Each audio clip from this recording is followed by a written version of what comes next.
Okay, chapter 6, complex stress.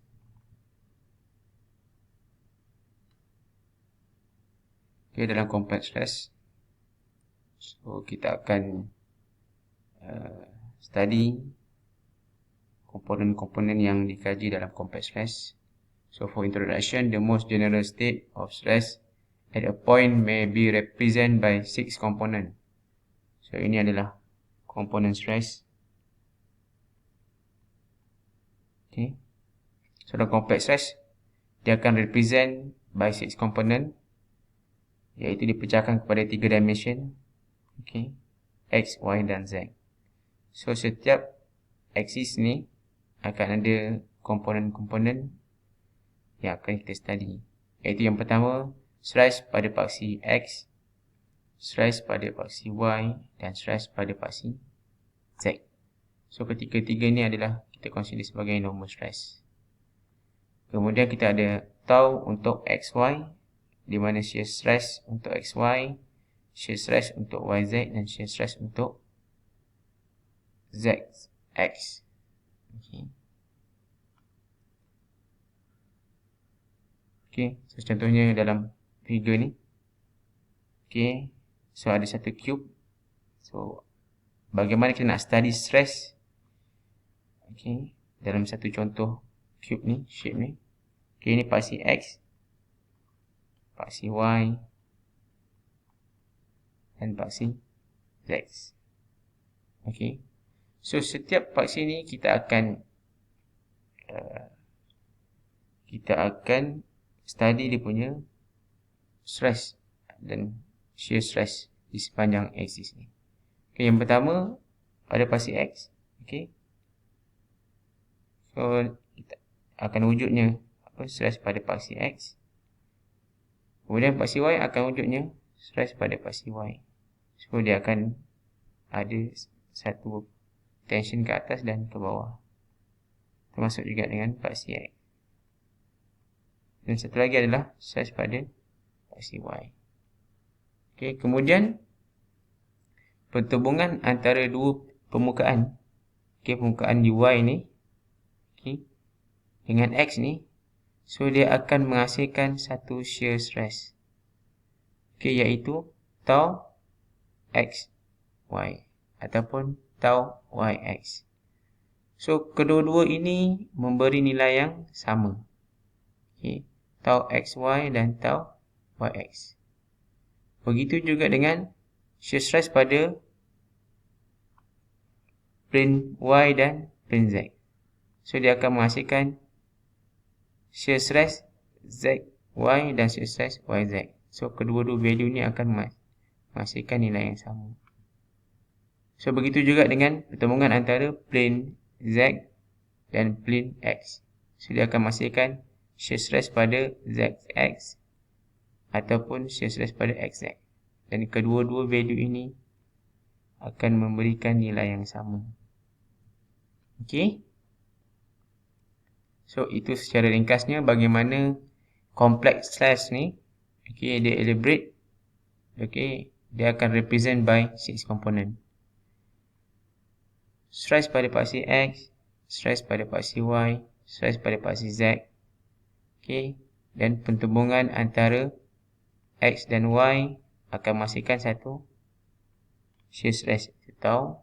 Okay, pertubungan antara paksi Y dan paksi Z akan menghasilkan satu shear stress, dan pertubungan antara paksi Z dan paksi X akan menghasilkan satu lagi shear stress.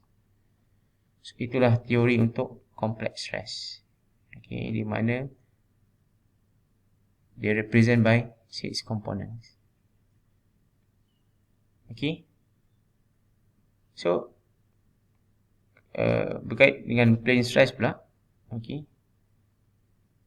So apabila nilai pada stress pada paksi X, pada paksi Y dan pada nilai shear stress YX ataupun XY, okay, di paksi lain kita akan consider dia sebagai negatif. Sorry, maaf saya. Bukan dia consider sebagai negatif. Dia consider sebagai 0. Okay. So, ini berkait dengan plane stress. Okay. So, kita ada juga plane stress transformation.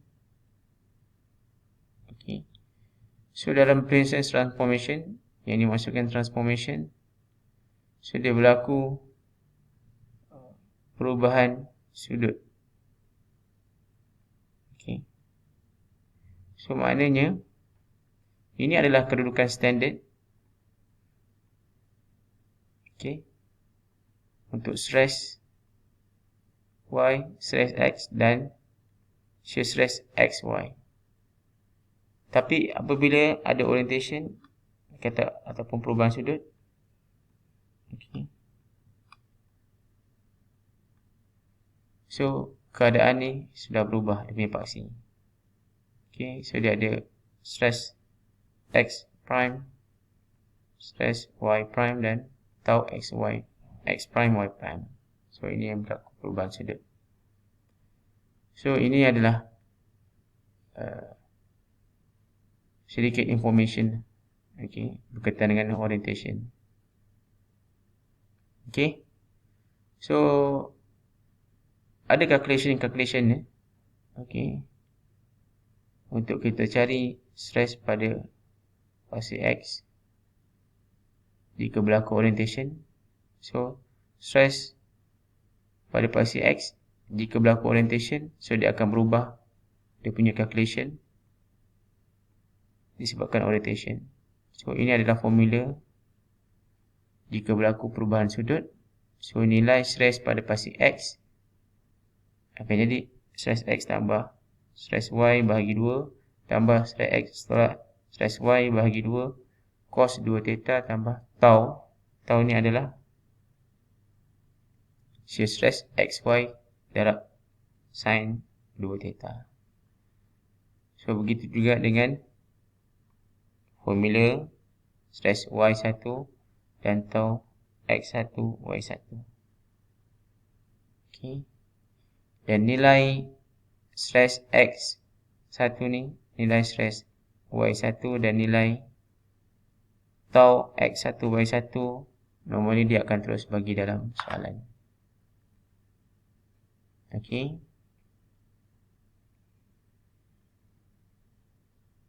So ini adalah formula yang kita dah tunjuk tadi. So calculation yang sangat simple. Sangat simple. Okay. So contohnya bagi example 6.1, the state of plane stress at a point is represented by the element shown in figure. Determine the state of stress at the point on another element oriented 30 degree clockwise from the position shown. Okay.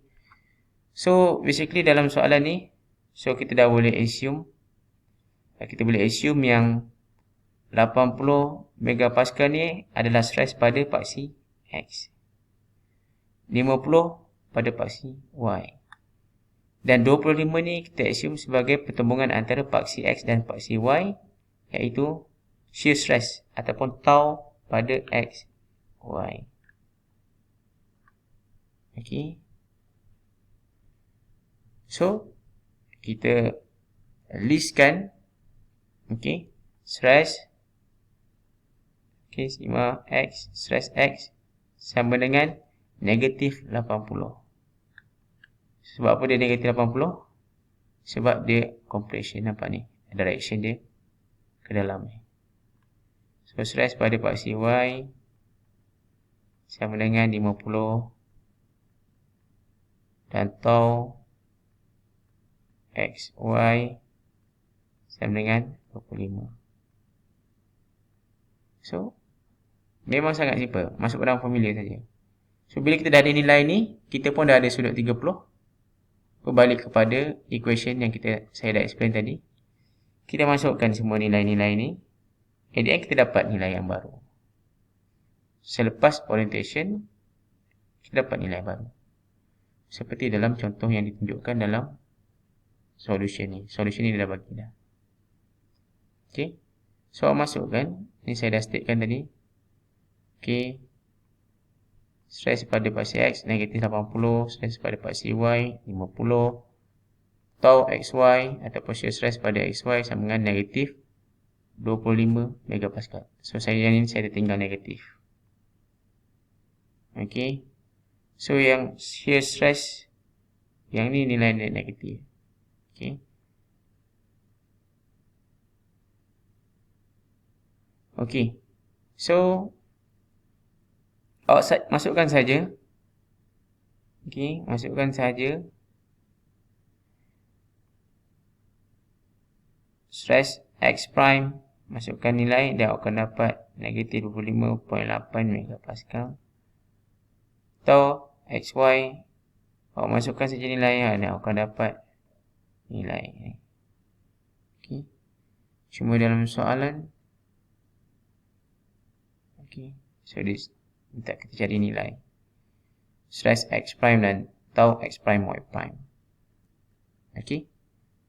So, itu saja untuk topik complex stress so far. Okay, sekian. Terima kasih.